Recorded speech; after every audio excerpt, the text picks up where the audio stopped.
The Gloriana set by ThebeMoon. Read by LMX Mabella. Chapter 42.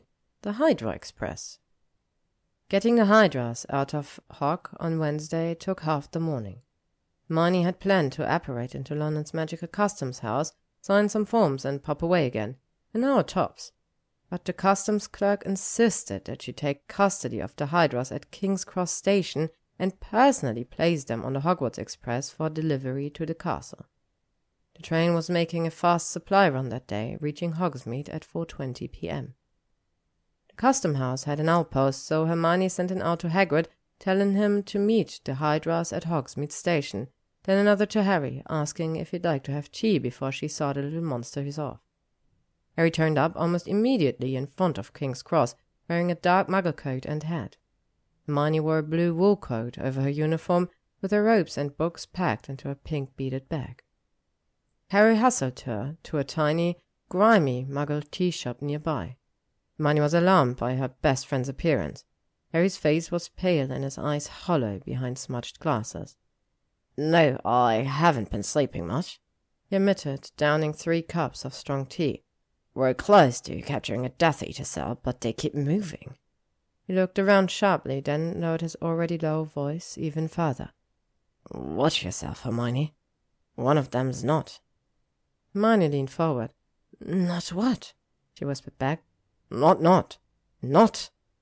A faint gleam of amusement crossed Harry's face, reminding her of Theo, and then she gasped, understanding. Harry nodded. "Reggie's not. We thought he was in Germany, but he's been sighted. He's probably been there the whole time."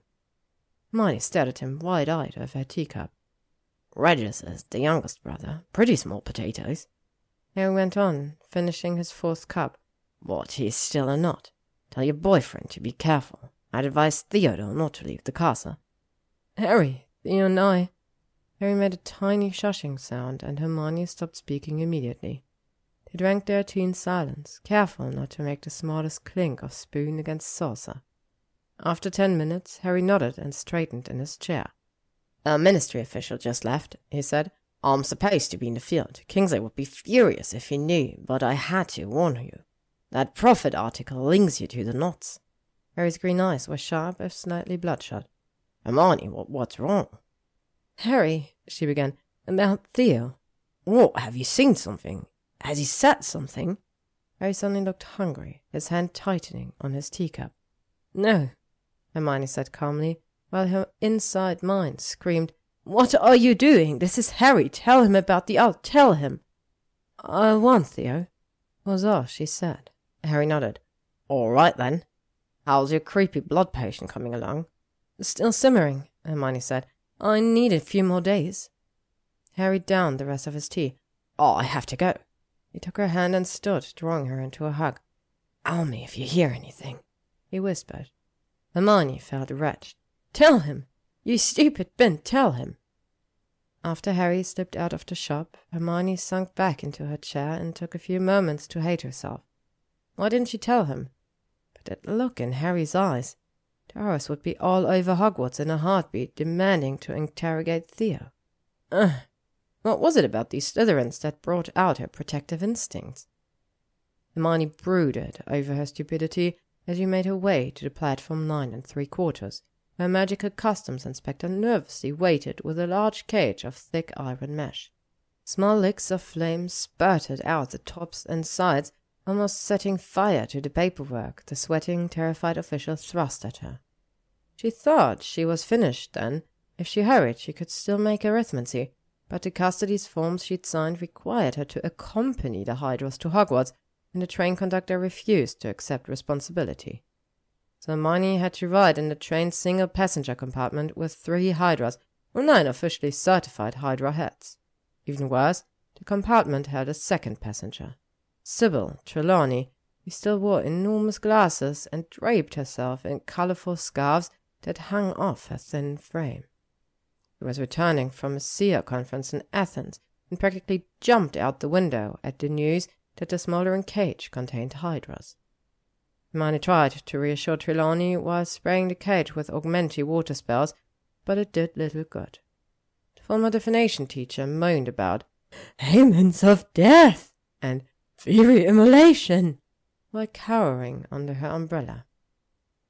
When that palled, she extolled Hermione's future sufferings due to a tragic lack of inner eye. "Ye stubborn blindness shall be your doom," Trelawney pronounced, swaying in her seat. Hermione thought the crazy old bat might actually be right, but she wasn't telling her that. Instead, Hermione accidentally miscast an augmentee, allowing the Hydras to set fire to Trelawney's umbrella. Hermione felt a little bad about that, but not much.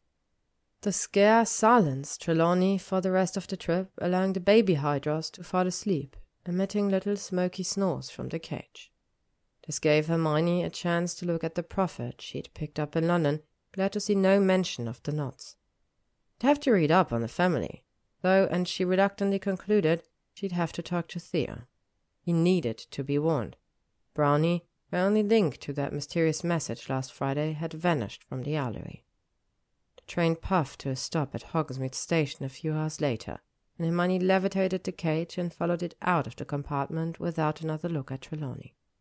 Hagrid enfolded her in a grateful hug, then fell on his Hydras, sobbing with happiness to see them safe. The platform was just as she remembered it from her last arrival at Hogsmeade Station. The painted wooden benches and stone buildings, the creaking sign. Only a little over 2 months ago, but it felt like a lifetime. Hermione sat on a bench just as before, turning her face up to the weak sunlight.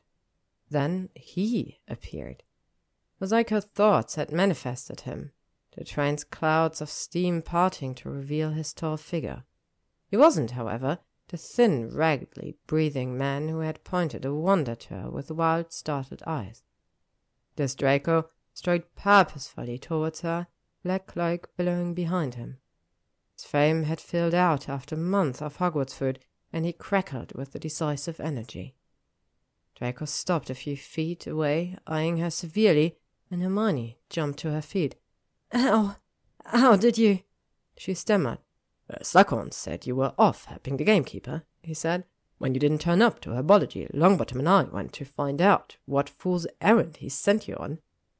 Draco transferred his severe look to the other side of the platform, where the Hydra cage was nearly wreathed in flames. The Hydras were apparently excited to see Hagrid too. Or maybe they were excited to see the sausages Hagrid was poking through the mesh. The platform was beginning to smell like a summer barbecue. "It was certainly a fool's errand," Draco continued, "and dangerous. It was fine, just a bit of red tape. I had to escort the Hydras on the train." Draco was suddenly closer, and black-gloved fingers tilted her face up to his. "You were mad to go," he said. "A Hydra's breath is poisonous, and its blood is deadly. And you went to fetch 3 of them?" "They're just babies," Hermione said, sounding uncomfortably like Hagrid. "At this stage, they're fire breathers. They won't emit poisonous clouds for at least another 3 months.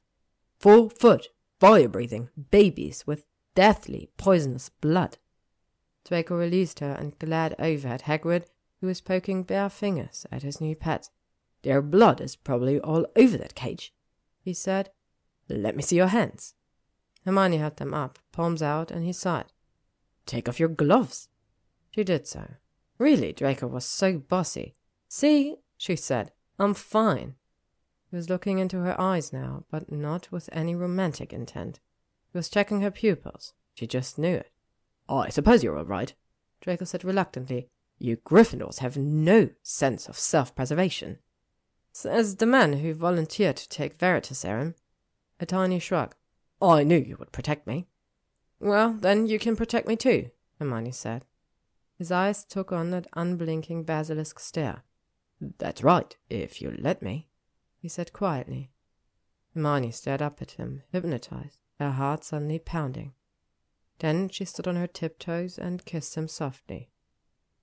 It seemed right to kiss Draco here, on the platform where they had met again for the first time, the day she had stayed with him against Ron's wishes. They had been hurtling towards this moment since Draco put his foot against hers in the carriage.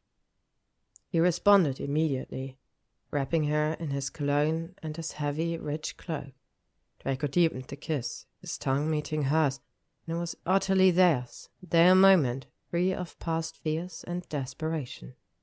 Mine, Hermione thought. Oh God, it's finally mine.